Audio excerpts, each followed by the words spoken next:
بولے۔ جھوٹا شخص کبھی متقی نہیں ہو سکتا۔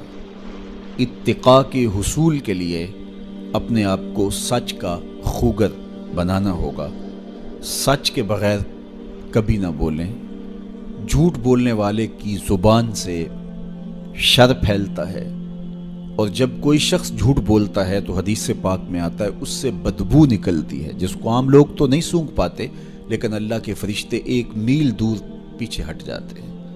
تو مومن سچا ہوتا ہے، مومن جھوٹا نہیں ہوتا، اور تقوی کے حصول کے لیے سچ شرط ہے۔ چھٹی چیز ارشاد فرمائی، ہر حال میں اللہ کا احسان مانو۔ جب کوئی بھی انسان پر بہتری آئے تو اس وقت یہ کہے کہ یہ میرے رب کا احسان ہے کہ مجھے یہ حاصل ہوا ہے۔ بہت سارے لوگ اپنی محنت کا نتیجہ قرار دیتے ہیں کہ یہ میں نے کیا تو اس کے نتیجے میں یہ ملا۔ بسا اوقات آپ کتنا سیدھا کام کر رہے ہوتے ہیں، کتنی محنت کر رہے ہوتے ہیں، لیکن نتیجہ اس کے برعکس آ رہا ہوتا ہے۔ سیدنا علی المرتضیٰ رضی اللہ تعالیٰ عنہ فرماتے ہیں، میں نے اللہ کو اپنے ارادوں کی شکست سے پہچانا، تو یہ اس کی کرم نوازی ہے کہ اس نے ایسا کر دیا۔ صحت میرا کمال نہیں، یہ اللہ کی عطا ہے۔ علم میرا کمال نہیں، یہ اللہ کی عطا ہے۔ لہجوں کی خوبصورتی یہ اس کی عطا سے ممکن ہے۔ اس نے آنکھوں میں روشنائی رکھی، اس نے توفیق عمل نصیب فرما دی، اس نے اچھائی کی راہوں پہ گامزن کیا۔ ماہ صیام میں روزہ رکھنے کی توفیق ہوئی، صلاۃ التراویح میں حاضری کا موقع میسر آیا، دیگر صالح اعمال تلاوت کلام مجید نصیب ہوئے، تو مت سمجھے کہ یہ کوئی میرا کمال ہے۔ اللہ کا احسان مانے گا تو غرور پیدا نہیں ہوگا، تکبر پیدا نہیں ہوگا۔ تو ہر حال میں اللہ کا احسان مانے، جو بھی خیر اس کو ملے وہ کہے یہ میرے رب کی طرف سے ہے، اور اگر اس کا کرم نہ ہوتا تو یہ عمل مجھے نصیب نہ ہوتا۔ اور کتنے عمل ہیں کہ نصیب ہونے کے بعد عجب سے، تکبر سے، ریاکاری سے برباد ہو جاتے ہیں۔ کیتی کتری پئی کھو محمد تے سکہ بنیا زردہ، کتنے عمل ہیں کہ برباد ہو جاتے ہیں۔ تکبر آ گیا، عجب آ گیا، ریاکاری آ گئی، تو یہ اس کی طرف سے ہی ہے۔ تو جب یہ کہے گا تو عجب، تکبر، غرور کچھ پیدا نہیں ہوگا، تو پھر عمل قبول ہوگا اور انسان تقوی کی منزل تک پہنچے گا۔ 7ویں چیز، اپنا مال راہ حق میں خرچ کرے، ناحق راستے پر 1 درہم بھی خرچ نہ کرے۔ کمایا ہوا مال راہ حق میں خرچ کرنے سے اتقاء کی دولت نصیب ہوتی ہے۔ اللہ قیامت کے دن بندے کے قدم اپنے حضور سے ہٹنے نہیں دے گا جب تک اس سے 3 سوال نہیں کر لے گا۔ ان میں سے ایک سوال یہ ہوگا کہ مال کمایا کہاں سے، مال خرچ کہاں کیا۔ جس طرح مال حلال کمانا ضروری ہے، مال کو جائز جگہوں پہ خرچ کرنا بھی ضروری ہے، حق کے راستے پہ خرچ کرنا بھی ضروری ہے۔ اس لیے یہ اپنی طبع کے اندر لازم کر لے کہ کبھی بھی اس کا مال کسی ناجائز اور فضول کام میں خرچ نہ ہو، راہ حق میں اس کا مال لگے۔ 8ویں چیز، نفس کے لیے کبھی بڑائی بلندی نہ چاہے، اس سے طبیعت میں سرکشی آئے گی اور تقوی کے راستے میں یہ عمل مانے ہے۔ اور نمازوں کی حفاظت کرے۔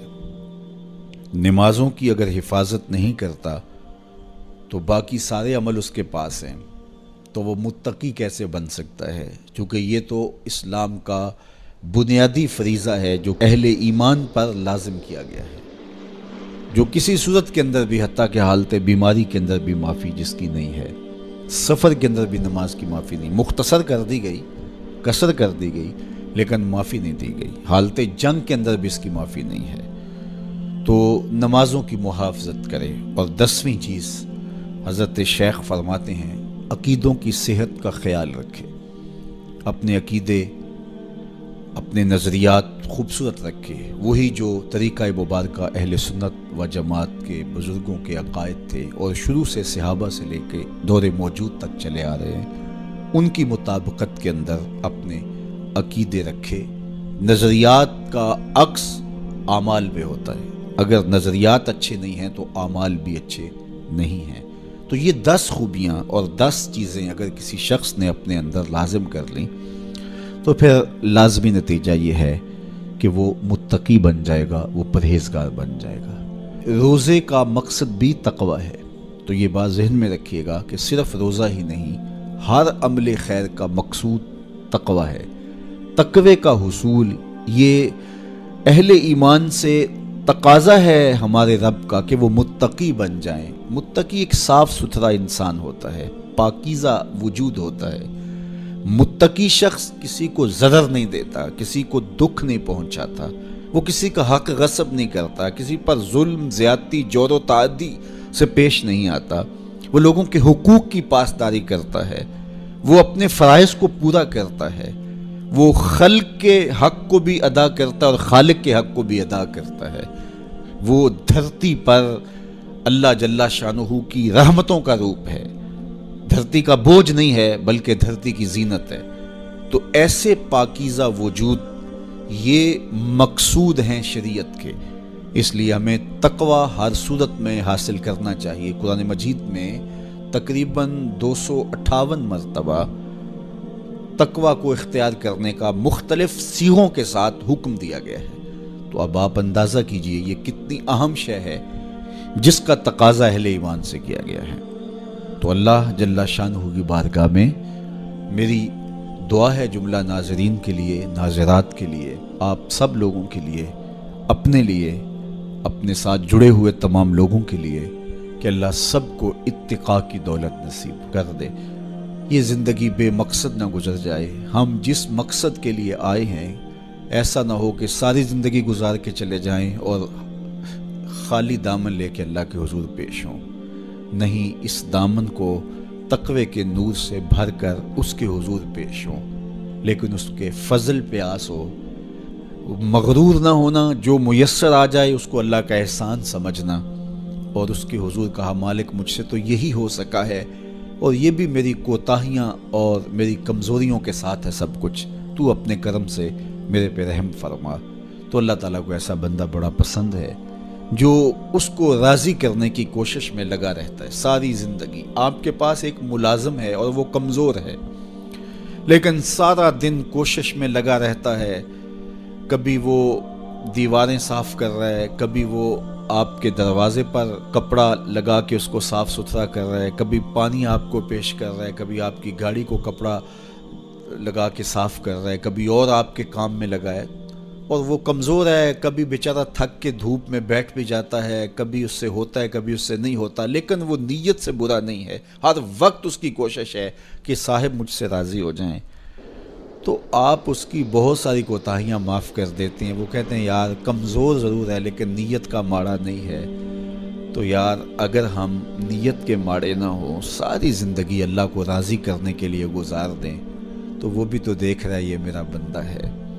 میرے شیخ کامل کا ایک شعر مجھے ابھی یاد آیا کہ دلوں میں بری نہیں نہ نیتوں بری میں، دلوں میں بری نہیں نہ نیتوں بری میں، گناہ میں تو ہو جاندے لاچاریاں۔ اگر پھر بھی کوئی گناہ ہو جائے تو اللہ کریم ہے، رؤوف ہے، معاف کرنے والا ہے۔ تو تقوی کا یہ بھی نتیجہ ہے، اس کا ثمرہ ہے کہ آپ سے گناہ سرزد ہو جائے تو آپ کو فوراً توفیق توبہ مل جاتی ہے۔ اگر یہ صالح اعمال آپ بجا لاتے ہوں تو زندگی کے اندر گناہوں کا سرزد ہونا ممکن ہے، لیکن متقی شخص سے گناہ سرزد ہو جائے تو وہ فوراً رجوع اللہ کرتا ہے، فوراً اس کو توفیق توبہ نصیب ہو جاتی ہے، اس کو کھٹکنے لگتا ہے کہ مجھ سے کچھ ہو گیا ہے، تو وہ بے چین ہو جاتا ہے۔ تو آئیے میں اور آپ اپنی زندگیوں میں تقوی کے نور کو بھر لیں، جہاں نور ہوگا وہاں اندھیرا نہیں ہوگا۔